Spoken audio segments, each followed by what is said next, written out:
I am pro Freedom of Information Bill. Why? Because we know that we could only check our government officials with that bill. I am a liberal and I am pro FOI. I support the Freedom of Information Bill because I believe that it will promote transparency and accountability of the public in our country.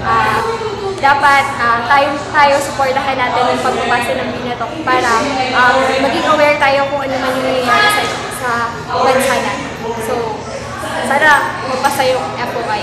I support FOI bill kasi it supports the government about transparency and accountability ng mga public officials. So kung gusto natin talaga ng tuwid na daan, we should support and we should support FOI bill. Bakit ako pabor sa FOI bill? Una, no, pinopromote nito yung accountability at saka transparency sa gobyerno.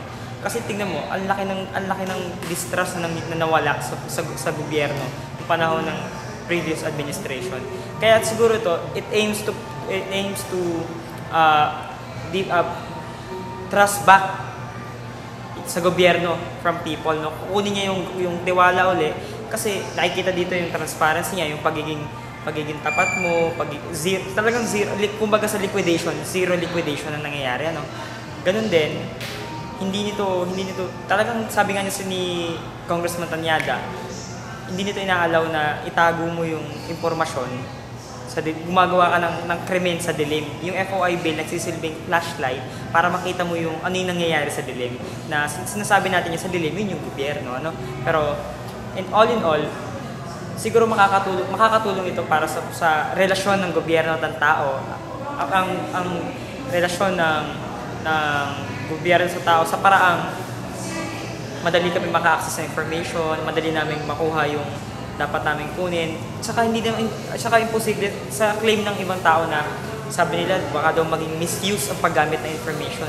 Yung information, neutral yan kung wala ka talagang ginagawa. Walang ma-feedback sa'yo na masama. Sabihin kung tama yung pag-bidding ninyo, tama yun. Lalabas sa papel, lalabas sa impormasyon na kinuha sa'yo na yun yung nangyari. I am pro FOI bill dahil dito malalaman ng mga tao, ng mga mamamayang Pilipino na transparent ang government natin. Pabor po ako sa FOI bill.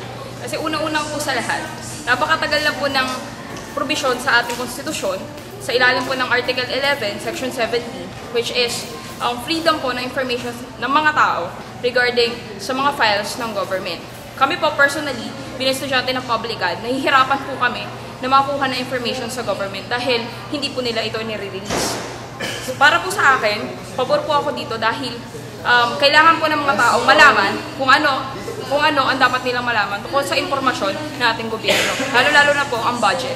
So, pabor ako na may pasang Freedom of Information Bill kasi bakit hindi natin nahayang ipasa yun? Bakit may itinatago ba yung mga opisyal natin sa gobyerno? At saka anong masama kung malaman natin yung mga nakasaad sa sada nila o kaya kung ano man yung nilalaman ng mga what I mean is kung ano yung mga ari-arian nila, may tinatago ba sila? Diba? Kung wala kayong itinatago, bakit hindi natin hayaan na malaman ng ibang tao yung kung anong meron kayo? At kung wala kayong itinatago, bakit kayo matatakot na malaman nila ito? I am in favor with the Freedom of Information Bill. I believe in behalf of the youth here in PAP, it is the call for us to have a transparency and accountability towards the nation development and good governance. Ipasa ang Freedom of Information Bill.